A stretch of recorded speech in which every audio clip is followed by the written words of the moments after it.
The Footfalls Within by Robert E. Howard. Solomon Kane gazed somberly at the native woman who lay dead at his feet. Little more than a girl she was, but her wasted limbs and staring eyes showed that she had suffered much before death brought her merciful relief.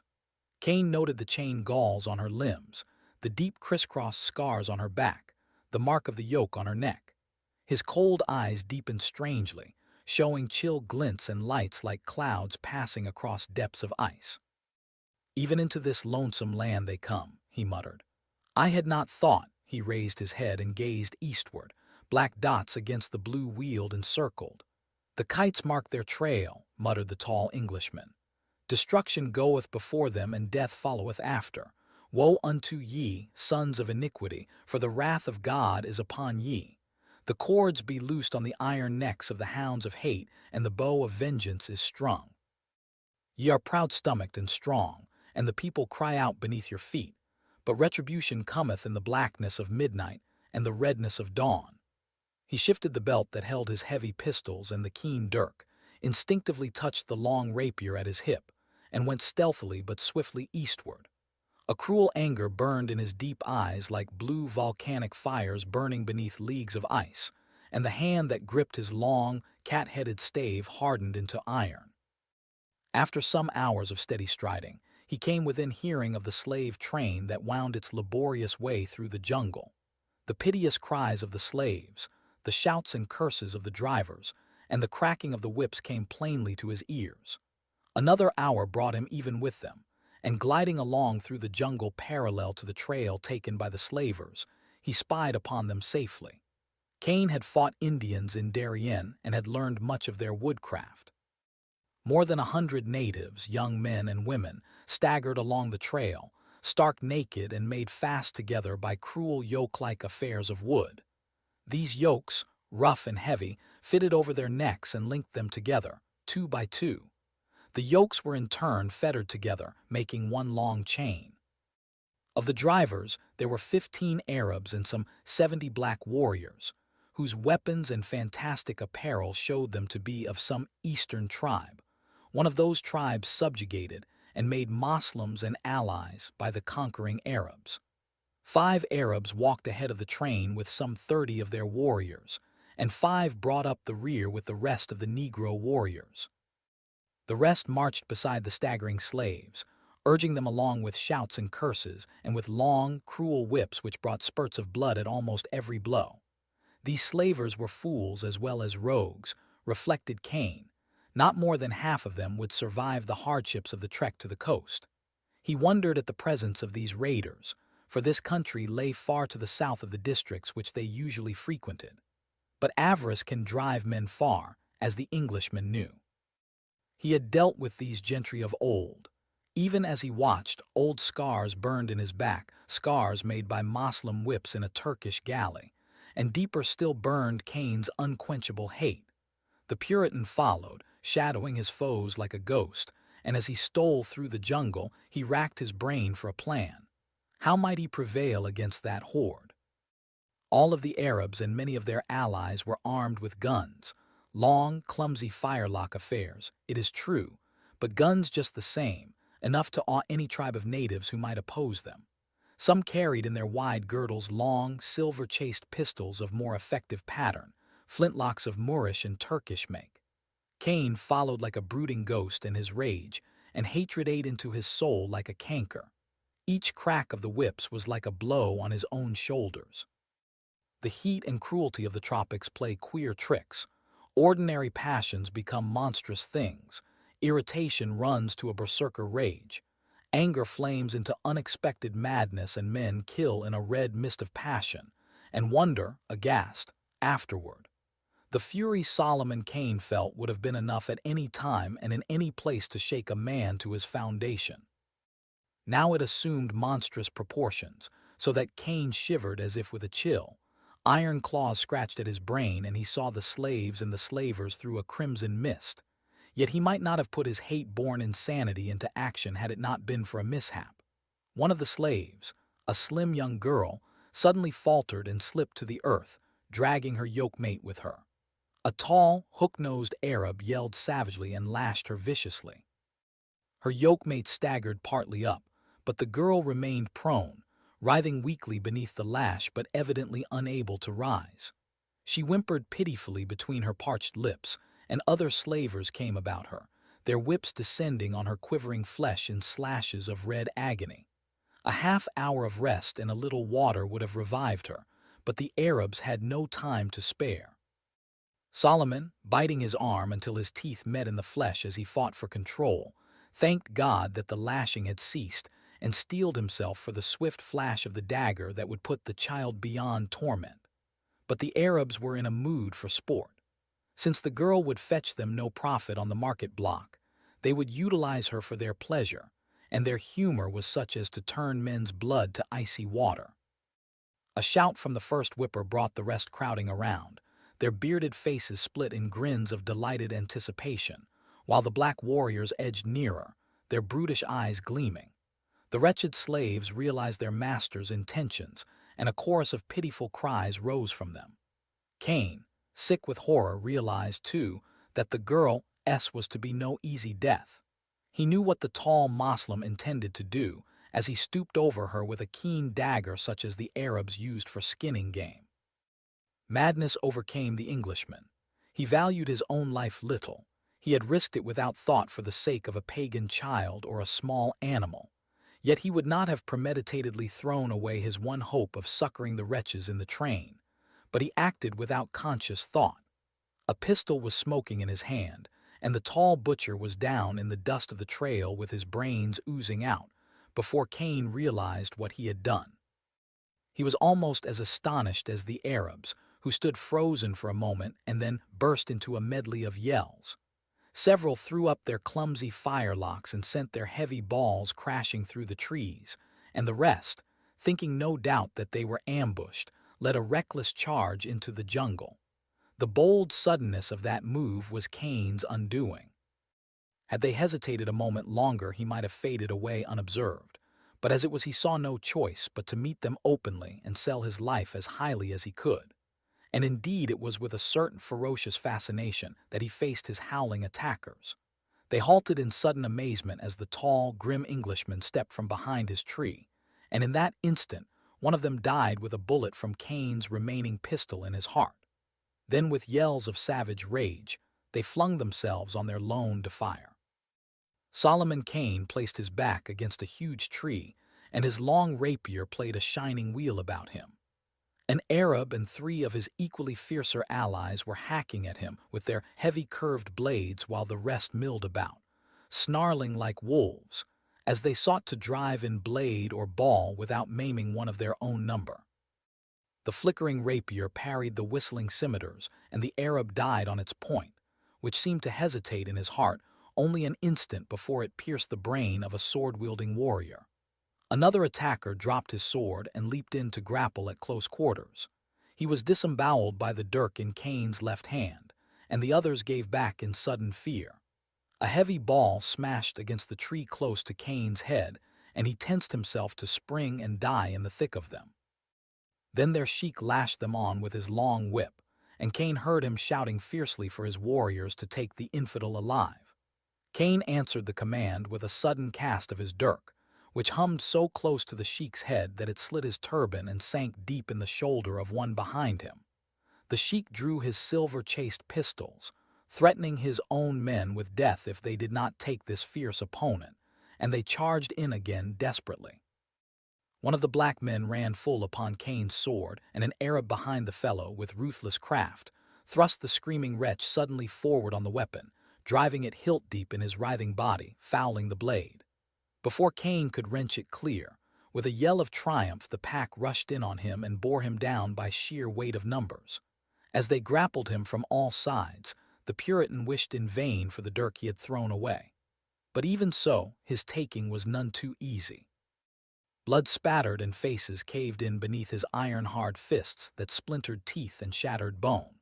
A black warrior reeled away disabled from a vicious drive of knee to groin, even when they had him stretched out and piled man-weight on him, until he could no longer strike with fists or foot. His long, lean fingers sank fiercely through a black beard to lock about a corded throat in a grip that took the power of 3 strong men to break, and left the victim gasping and green-faced. At last, panting from the terrific struggle, they had him bound hand and foot, and the sheik, thrusting his pistols back into his silken sash, came striding to stand and look down at his captive. Kane glared up at the tall, lean frame, at the hawk-like face with its black curled beard and arrogant brown eyes. "I am the Sheikh Hassan Ben said the Arab. "Who are you?" "My name is Solomon Kane," growled the Puritan in the Sheikh's own language. "I am an Englishman, you heathen jackal." The dark eyes of the Arab flickered with interest. "Suleiman Kahani," said he, giving the Arabesque equivalent of the English name. "I have heard of you. You have fought the Turks betimes, and the Barbary corsairs have licked their wounds because of you." Kane deigned no reply. Hassan shrugged his shoulders. "You will bring a fine price," said he. "Mayhap I will take you to Stamboul, where there are shahs who would desire such a man among their slaves. And I mind me now of one Kemal Bey, a man of ships, who wears a deep scar across his face of your making and who curses the name of Englishman. He will pay me a high price for you. And behold, O Frank, I do you the honor of appointing you a separate guard. You shall not walk in the yoke chain, but free save for your hands." Kane made no answer, and at a sign from the sheik, he was hauled to his feet and his bonds loosened except for his hands, which they left bound firmly behind him. A stout cord was looped about his neck, and the other end of this was given into the hand of a huge black warrior who bore in his free hand a great curved scimitar. "And now what think ye of my favor to you, Frank?" queried the sheik. "I am thinking," answered Kane in a slow, deep voice of menace, "that I would trade my soul's salvation to face you and your sword, alone and unarmed, and to tear the heart from your breast with my naked fingers." Such was the concentrated hate in his deep, resounding voice, and such primal, unconquerable fury blazed from his terrible eyes, that the hardened and fearless chieftain blanched and involuntarily recoiled, as if from a maddened beast. Then Hassan recovered his poise, and with a short word to his followers, strode to the head of the cavalcade. Kane noted with thankfulness that the respite occasioned by his capture had given the girl who had fallen a chance to rest and revive. The skinning knife had not had time to more than touch her. She was able to reel along. Night was not far away. Soon the slavers would be forced to halt and camp. The Englishman perforce took up the trek, his black guard remaining a few paces behind with a huge blade ever ready. Kane also noted with a touch of grim vanity that 3 more warriors marched close behind, muskets ready and matches burning. They had tasted his prowess and they were taking no chances. His weapons had been recovered, and Hassan had promptly appropriated all except the cat-headed juju stave. This had been contemptuously cast aside by him and taken up by one of the blacks. The Englishman was presently aware that a lean, gray-bearded Arab was walking along at his side.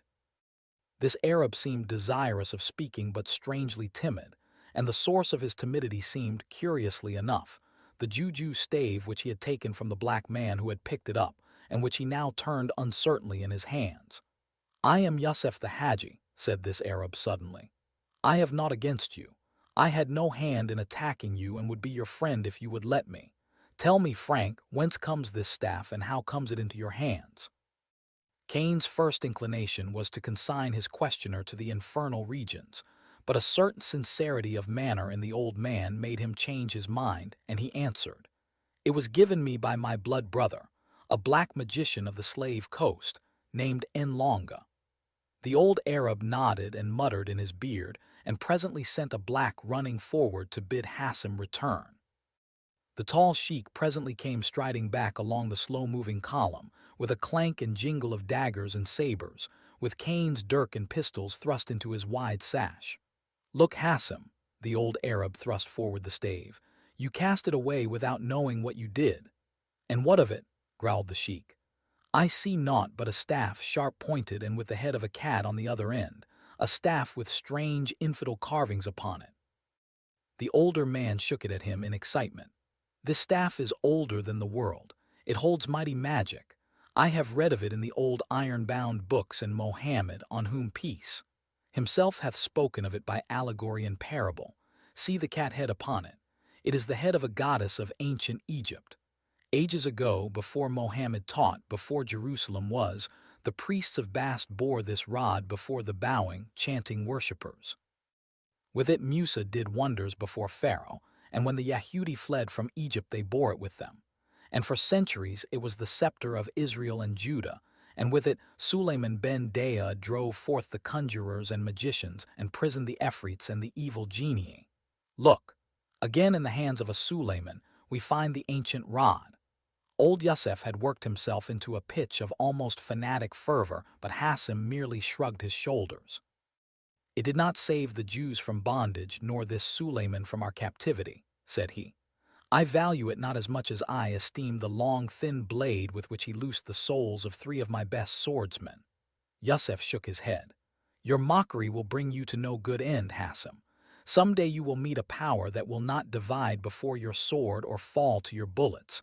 I will keep the staff, and I warn you, abuse not the frank. He has borne the holy and terrible staff of Sulayman and Musa and the pharaohs, and who knows what magic he has drawn therefrom. For it is older than the world and has known the terrible hands of strange pre-Adamite priests in the silent cities beneath the seas, and has drawn from an elder world mystery and magic unguessed by humankind. There were strange kings and stranger priests when the dawns were young, and evil was, even in their day. And with this staff they fought the evil which was ancient when their strange world was young, so many millions of years ago that a man would shudder to count them." Hassim answered impatiently and strode away with old Yusef following him persistently and chattering away in a querulous tone. Cain shrugged his mighty shoulders. With what he knew of the strange powers of that strange staff, he was not one to question the old man's assertions, fantastic as they seemed. This much he knew, that it was made of a wood that existed nowhere on earth today. It needed but the proof of sight and touch to realize that its material had grown in some world apart. The exquisite workmanship of the head of a prepyramidal age and the hieroglyphics, symbols of a language that was forgotten when Rome was young. These, Cain sensed, were additions as modern to the antiquity of the staff itself as would be English words carved on the stone monoliths of Stonehenge. As for the cat head, looking at it sometimes Cain had a peculiar feeling of alteration, a faint sensing that once the pommel of the staff was carved with a different design. The dust-ancient Egyptian who had carved the head of Bast had merely altered the original figure, and what that figure had been, Cain had never tried to guess. A close scrutiny of the staff always aroused a disquieting and almost dizzy suggestion of abysses of eons, unprovocative to further speculation. The day wore on. The sun beat down mercilessly, then screened itself in the great trees as it slanted toward the horizon. The slaves suffered fiercely for water, and a continual whimpering rose from their ranks as they staggered blindly on. Some fell and half-crawled and were half-dragged by their reeling yokemates. When all were buckling from exhaustion, the sun dipped, night rushed on, and a halt was called. Camp was pitched, guards thrown out. The slaves were fed scantily and given enough water to keep life in them, but only just enough. Their fetters were not loosened, but they were allowed to sprawl about as they might. Their fearful thirst and hunger having been somewhat eased, they bore the discomforts of their shackles with characteristic stoicism. Cain was fed without his hands being untied, and he was given all the water he wished. The patient eyes of the slaves watched him drink silently, and he was sorely ashamed to guzzle what others suffered for. He ceased before his thirst was fully quenched. A wide clearing had been selected, on all sides of which rose gigantic trees. After the Arabs had eaten, and while the black Moslems were still cooking their food, old Yusef came to Cain and began to talk about the staff again. Cain answered his questions with admirable patience, considering the hatred he bore the whole race to which the Haji belonged, and during the conversation, Hassim came striding up and looked down in contempt. Hassim, Cain ruminated, was the very symbol of militant Islam, bold, reckless, materialistic, sparing nothing, fearing nothing, as sure of his own destiny and as contemptuous of the rights of others as the most powerful Western king. "Are you maundering about that stick again?" he jibed. "Haji, you grow childish in your old age." Yusef's beard quivered in anger. He shook the staff at his sheik like a threat of evil. "Your mockery little befits your rank, Hassim," he snapped. "We are in the heart of a dark and demon-haunted land. to which long ago were banished the devils from Arabia. If this staff, which any but a fool can tell is no rod of any world we know, has existed down to our day, who knows what other things, tangible or intangible, may have existed through the ages? This very trail we follow, know you how old it is? Men followed it before the Seljuk came out of the east or the Roman came out of the west. Over this very trail, legends say, the great Suleiman came when he drove the demons westward out of Asia and prisoned them in strange prisons. And will you say? A wild shout interrupted him. Out of the shadows of the jungle, a black came flying as if from the hounds of doom. With arms flinging wildly, eyes rolling to display the whites, and mouth wide open so that all his gleaming teeth were visible, he made an image of stark terror not soon forgotten. The Moslem horde leaped up, snatching their weapons, and Hassim swore, "That's Ali, whom I sent to scout for meat, perchance a lion." But no lion followed the black man who fell at Hassim's feet, mouthing gibberish and pointing wildly back at the black jungle whence the nerve-strung watchers expected some brain-shattering horror to burst. "He says he found a strange mausoleum back in the jungle," said Hassim with a scowl, "but he cannot tell what frightened him. He only knows a great horror overwhelmed him and sent him flying. Ali, you are a fool and a rogue." He kicked the groveling black viciously, but the other Arabs drew about him in some uncertainty. The panic was spreading among the native warriors. "They will bolt in spite of us," muttered a bearded Arab, uneasily watching the native allies who, milled together, jabbered excitedly and flung fearsome glances over the shoulders. "Hassim, 'twere better to march on a few miles. This is an evil place after all, and though 'tis likely the fool Ali was frighted by his own shadow Still, jeered the sheik, you will all feel better when we have left it behind. Good enough, to still your fears I will move camp, but first I will have a look at this thing. Lash up the slaves, we'll swing into the jungle and pass by this mausoleum. Perhaps some great king lies there. No one will be afraid if we all go in a body with guns." So the weary slaves were whipped into wakefulness and stumbled along beneath the whips again. The black warriors went silently and nervously, reluctantly obeying Hassim's implacable will but huddling close to the Arabs. The moon had risen, huge, red and sullen, and the jungle was bathed in a sinister silver glow that etched the brooding trees in black shadow. The trembling Ali pointed out the way, somewhat reassured by his savage master's presence. And so they passed through the jungle until they came to a strange clearing among the giant trees, strange because nothing grew there. The trees ringed it in a disquieting symmetrical manner, and no lichen or moss grew on the earth, which seemed to have been blasted and blighted in a strange fashion. And in the midst of the glade stood the mausoleum. A great brooding mass of stone it was, pregnant with ancient evil. Dead with the dead of 100 centuries it seemed, yet Cain was aware that the air pulsed about it, as with the slow, unhuman breathing of some gigantic, invisible monster. The black Moslems drew back muttering, assailed by the evil atmosphere of the place. The slaves stood in a patient, silent group beneath the trees. The Arabs went forward to the frowning black mass, and Yusef, taking Cain's cord from his guard, led the Englishman with him like a surly mastiff, as if for protection against the unknown. "A mighty sultan doubtless lies here," said Hassim, tapping the stone with his scabbard. "Whence come these stones?" muttered Yusef uneasily. "They are of dark and forbidding aspect. Why should a great sultan lie in state so far from any habitation of man?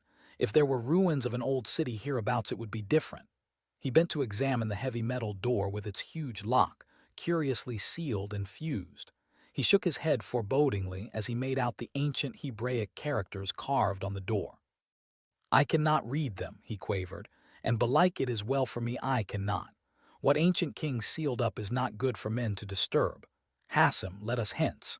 This place is pregnant with evil for the sons of men." But Hassim gave him no heed. "He who lies within is no son of Islam," said he, "and why should we not despoil him of the gems and riches that undoubtedly were laid to rest with him? Let us break open this door." Some of the Arabs shook their heads doubtfully, but Hassim's word was law. Calling to him a huge black who bore a heavy hammer, he ordered him to break open the door. As the black swung up his sledge, Cain gave a sharp exclamation. Was he mad? The apparent antiquity of this brooding mass of stone was proof that it had stood undisturbed for thousands of years. Yet he could have sworn that he heard the sounds of footfalls within. Back and forth they padded, as if something paced the narrow confines of that grisly prison in a never-ending monotony of movement. A cold hand touched the spine of Solomon Kane. Whether the sounds registered on his conscious ear or on some unsounded deep of soul or sub-feeling, he could not tell, but he knew that somewhere within his consciousness there reached the tramp of monstrous feet from within that ghastly mausoleum. "Stop!" he exclaimed. "Hassan, I may be mad, but I hear the tread of some fiend within that pile of stone." Hassan raised his hand and checked the hovering hammer. He listened intently, and the others strained their ears in a silence that had suddenly become tense. "I hear nothing," grunted a bearded giant. "Nor I," came a quick chorus. "The Frank is mad. Hear ye anything, Yusef?" asked Hassan sardonically. The old Hadji shifted nervously. His face was uneasy. Number Hassan, no, yet Kane decided he must be mad. Yet in his heart he knew he was never saner, and he knew somehow that this occult keenness of the deeper senses that set him apart from the Arabs came from long association with the juju stave that old Yusef now held in his shaking hands. Hassan laughed harshly and made a gesture to the black. The hammer fell with a crash that re-echoed deafeningly and shivered off through the black jungle in a strangely altered cachinnation. Again, and again the hammer fell, driven with all the power of rippling muscles and mighty body. And between the blows Kane still heard that lumbering tread, and he who had never known fear as men know it, felt the cold hand of terror clutching at his heart. This fear was apart from earthly or mortal fear, as the sound of the footfalls was apart from mortal tread. Kane's fright was like a cold wind blowing on him from outer realms of unguessed darkness, bearing him the evil and decay of an outlived epoch and an unutterably ancient period. Kane was not sure whether he heard those footfalls or by some dim instinct sensed them, but he was sure of their reality. They were not the tramp of man or beast, but inside that black, hideously ancient mausoleum, some nameless thing moved with floor-shaking and elephantine tread. The great black sweated and panted with the difficulty of his task. But at last, beneath the heavy blows, the ancient lock shattered, the hinges snapped, the door burst inward, and Yusef screamed. From that black gaping entrance no tiger-fanged beast or demon of solid flesh and blood leaped forth, but a fearful stench flowed out in billowing, almost tangible waves, and in one brain-shattering, ravening rush, whereby the gaping door seemed to gush blood, the horror was upon them. It enveloped Hassan, and the fearless chieftain, hewing vainly at the almost intangible terror, screamed with sudden, unaccustomed fright as his lashing scimitar whistled only through stuff as yielding and unharmable as air, and he felt himself lapped by coils of death and destruction. Yusef shrieked like a lost soul, dropped the juju stave, and joined his fellows who streamed out into the jungle in mad flight, preceded by the howling black warriors. Only the black slaves fled not, but stood shackled to their doom, wailing their terror. As in a nightmare of delirium, Kane saw Hassan swaying like a reed in the wind, lapped about by a gigantic pulsing red thing that had neither shape nor earthly substance.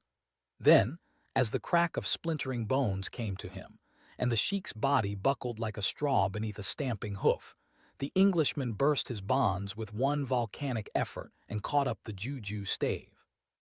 Hassan was down, crushed and dead, sprawled like a broken toy with shattered limbs awry, and the red pulsing thing was lurching toward Kane like a thick cloud of blood in the air that continually changed its shape and form, and yet somehow trod lumberingly as if on monstrous legs. Kane felt the cold fingers of fear claw at his brain, but he braced himself, and lifting the ancient staff, struck with all his power into the center of the horror. And he felt an unnameable, immaterial substance meet and give way before the falling staff.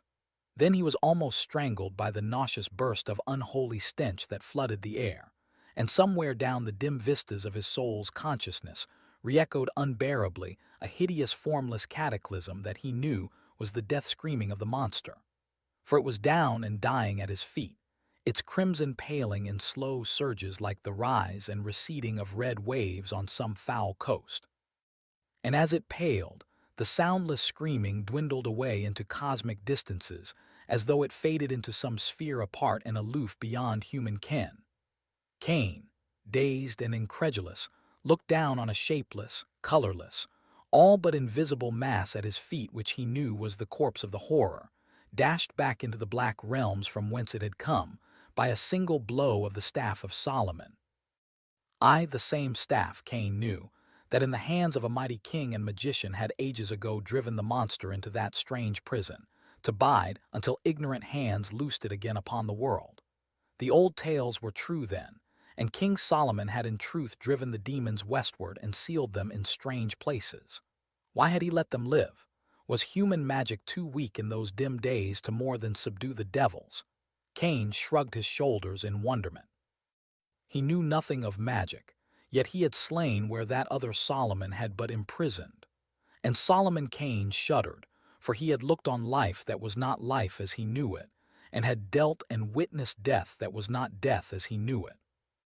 Again the realization swept over him, as it had in the dust-haunted halls of Atlantean Negari, as it had in the abhorrent hills of the dead, as it had in Akana, that human life was but one of a myriad forms of existence, that worlds existed within worlds, and that there was more than one plane of existence.